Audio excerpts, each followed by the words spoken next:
Good afternoon. Thank you for joining us today. My name is Jennifer Lamis, and I'm the Public Safety Public Information Officer. Today we have Chief Randy Brice and Commander Mark Newman providing an update on the incident that had occurred on October the 28th. There will be an opportunity for questions at the end. And now I will turn it over to Chief Brice. Thank you. So again, thank you for being here. Chief Randy Brice with the Queen Creek Police Department. First and foremost, it's a solemn time to be talking about this, and we understand it's difficult for the whole community. A life has been lost, and we understand that nothing can really fill this void. But I want the community to know, especially, that we're working diligently to bring justice to the victim. This morning, I had an opportunity to meet with the family and to discuss the investigation, where we're at, and I appreciate them taking that time to meet with me. One of the things we discussed was making sure that we remember who is at the center of this investigation and what this is all about. While it's not our typical protocol to release information on a juvenile, the family has asked and given us permission to share Preston's name. So we want to remember that he is at the focus of this investigation. The one thing they also asked me is to share that they did ask for privacy during this difficult time as we go through this investigation. Now, as I mentioned, our focus is conducting an investigation that's thorough, that brings justice to Preston, and it's imperative that information is properly managed and sent to the police department in the proper fashion. We're going to go over some details in that here in just a minute. But first, I would like to have Commander Newman give just a little bit of overview of the actual incident on October 28th. I'll turn it over to him. All right, thank you. Commander Mark Newman, N-E-W-M-A-N. So Queen Creek Police Department responded to multiple large juvenile disturbances on October 28th. While we are investigating all reports and incidents, we are focused on the critical incident involving a death investigation. Here's an outline of the events that took place that evening. At 9:07 p.m., the Queen Creek Police Department received a call to the non-emergency line in regards to a juvenile disturbance in the area of Via Del Rancho and 194th Street. Officers responded to the area and located a number of juveniles leaving the area. No illegal activity was observed at that time. Within a few minutes, the officers on scene were diverted to a high-priority call with a potential crime in progress. At 9:49 p.m., QCPD received a 911 call in regards to an assault in the area of 194th Street and Via Del Rancho. Officers there discovered a victim, later identified as Preston Lord, in the roadway, and officers administered life-saving efforts. Preston was transported to the hospital with life-threatening injuries. Sadly, on Monday, October 30th, Preston passed away in the hospital. While we were waiting for the findings of the medical examiner, our department is investigating this as a homicide. As part of the investigation, we requested information from the community. We appreciate all the community's help in providing tips. As of noon today, we've received 76 tips from members of our community, and we're diligently working through each of those tips to vet the information, to include several investigative leads. We ask our community, if anybody has eyewitness information or a video of the assault, that they call our non-emergency line at 480-358-3500. All other tips that are not eyewitness testimony or eyewitness video can be submitted through email at QCPD investigators@queencreekaz.gov or by telephone at 480-358-3575. And please reference case number 2023-26401. We're also aware of many rumors that are circulating on social media. I want to take an opportunity to address a couple of those today. The first rumor is that officers were on site during the party. We can confirm that no QCPD officers were called to the residence where the party took place, and no QCPD officers responded to that party until after the assault took place. We are aware of other parties that took place in that evening elsewhere in the town, and we know some of the tips we've been receiving are from those other party locations. The second rumor to address is that there were many calls that reported this party, and the QCPD did not respond. Based on what we know now, or know today, QCPD received one call to the non-emergency line regarding the neighborhood and one emergency call to the intersection of 194th and Via Del Rancho for the assault incident. Several additional calls regarding this neighborhood did come in after our officers had already arrived on scene to investigate the assault. And it's also noted that other calls came in that night were other disturbances or gatherings elsewhere within our town. With that information, I want to turn the microphone back over to Chief Brice. So I want to go into a little more detail about some of the internet issues, Facebook, all of the other social media channels, and a lot of the tips that we're receiving. But again, to bring back the focus is this is all about Preston, and that's why we're so passionate about making sure that we get the right information and that our investigators are given the time to do what they need to do. So again, our hearts are out to the family on this. So as Commander Newman mentioned, we're working through a large volume of tips. While we have somewhere, 76 tips so far, we also have received at least 400 posts or comments on our social media channels. It's imperative that those tips go through the police department in the manner that we've already described, not on social media. While good intention, these postings on social media could possibly jeopardize the investigation. And when the tips aren't sent to us directly, it reduces the number of resources that can be focused on the actual investigation. It's also imperative that we vet every single tip that comes out, and we're working diligently to make sure we do that. Now, particularly, we have a lot of other multiple large gatherings that are being confused with this particular event, and we're getting video and information from these other parties that are allegedly related to our event. So we're having to go through each one of those independently. Please do not post information online and expect that that is a tip that is going to be easily accessed for us. Contact us through the means that we've already indicated. One of the other problems that we've been seeing is that the public posts lead to misidentification and targeting of individuals in the community that may not even be associated with this particular event. And we want to caution people about doing that. We also want to remind everyone that while we're investigating this incident, our investigators are very busy, but we don't want people to take this social media information and use that to approach or attack individuals in the community that they think might be associated with this call. Not only could that be illegal, but it could jeopardize the investigation in general. And again, this is all about getting justice for Preston. We are investigating all aspects of this case, including individuals that may have hosted, attended, or somehow involved in this incident. So it's rather cumbersome and a vast amount of information that we have to go through. One of the things that we're hearing, again, that Commander Newman brought up is that other people believe that a lot of neighbors have been calling in for hours.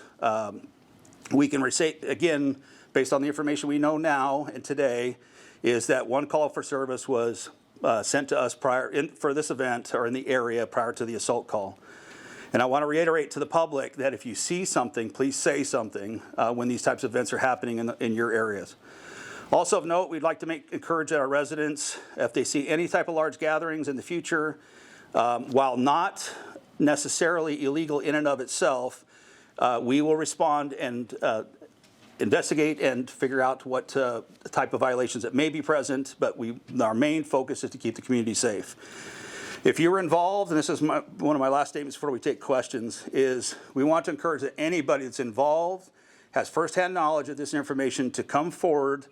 If you're a witness or you're involved directly, we encourage you to do the right thing and come to us and talk to us about what you've seen or what occurred or what you're involved in. So with that, we'll open up to questions. And we have a few minutes to do that, so we'll give you some time. Yes? So are you saying at 9:07 when officers first arrived, did they see the streets lined with cars, teens walking around in Halloween costumes, and open alcohol like neighbors saw? Did they see that? So the first call, as we mentioned, at that time, the officers observed no criminal activity. So there was no alcohol seen by the officers, no other criminal activity. And they did see people walking down the street, which again is not illegal in and of itself. They saw legally parked cars, but did not observe any criminal activity, and then were diverted to another priority call. What was that high priority call? It was a family fight, a domestic violence call. And so was there another party in that same neighborhood then? No, there was not. So that was the only party going on? Yes, that was the only party going on in that specific subdivision. The closest next party that we were dealing with at that time was a mile and a half away. Because we definitely talked to neighbors who said they called 911, they had people jumping over their fence, this is getting out of control, this is chaotic, you need to come back. So to answer, again, So for the audience out there, the question is about that a lot of people are calling that there's chaotic activity, people jumping over the fence.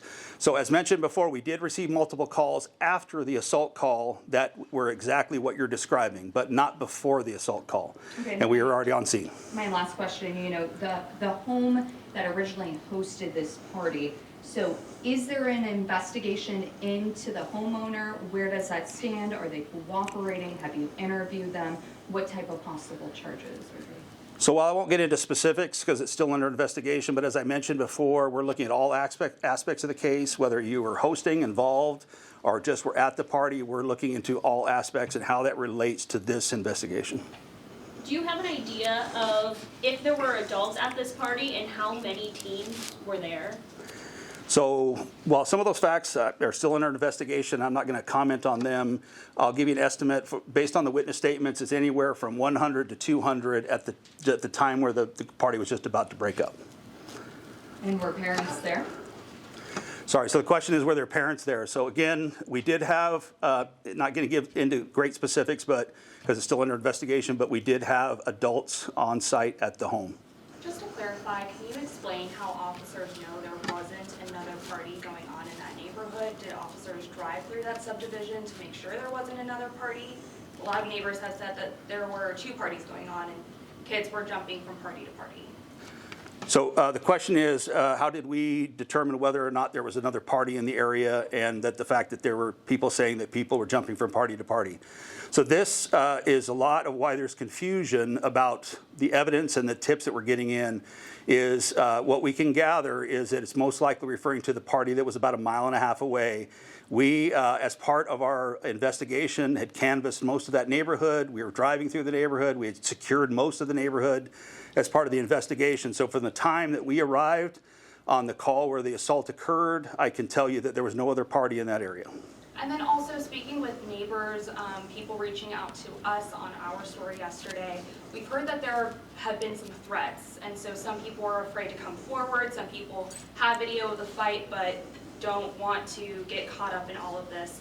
What are you guys doing about that? Is there a message you have for the community, or can somebody face charges if they're threatening that they might do something to somebody who comes forward? So I think there's about 4 questions there, so let me see if I can reiterate and respond to those. So the first part of that question is, were there any threats that we know of that are out there that are keeping people from coming forward? So while I don't have any specific threats that we've seen, what I can say to you is that we have concern about the social media postings that are, one, inaccurate, have a tendency to misidentify or target individuals, as I mentioned already. And so this is part of that effort, is to tell people, please stop doing that. It's not helpful. We want you to contact us through the means that we've already identified. And if there is any legitimate threats, we are working with either our agency or the agency that would be the jurisdiction to take care of that threat, to manage and investigate those questions. So was there a third question I missed? I think it's just, if people are feeling like they're afraid to come forward, can you clarify if they're able to do so anonymously, if they're able to send in some of these tips where their names are not attached to it? Yeah, so we have several methods for people to report the tips. We want to get any tip that will lead us to further in the investigation. If somebody is an eyewitness or has direct evidence, we would really like to talk to those individuals, because it's important to be able to identify the source of the information. So that's more of an investigative thing that we need to respond to. But yes, we will take anonymous information. But again, what we're looking for primarily is if you were an eyewitness or have direct evidence of the video or other thing of the incident that we're talking about today. So do you have a suspect description yet? Do we know who we're looking for, or do you have video of the assault to know, an age range? Were these for sure teens, young adults? So great question. The question is, do we have video evidence and do we have a suspect? So as I've mentioned before, there's a lot of moving parts in this investigation. There's a lot of facts that we're going through and trying to identify those leads and investigative leads and witnesses. So we're moving forward. I'm not going to comment on necessarily exactly where we're at, but we're making good gains in the investigation. And when we get to the point where we're ready to make arrest, we'll make sure that that's announced and we're ready to move forward. But right now, I can't comment specifically about those facts. Because we're dealing with kids that may have been underage, is there a potential for them to be charged as adults now that we're looking at this as a murder investigation? So again, we will work closely with the county attorney to determine the charging parameters of this case. So I'm not going to necessarily comment on that until we have all the facts in place. But yes, we will look at the full extent of the law to make sure that we are getting justice for Preston. We have time for one more question. On that first call, were you guys aware of a party, even though it may not have seemed illegal at the time? And was there any indication that the kids from that party were getting in their cars and driving to the other parties in other neighborhoods?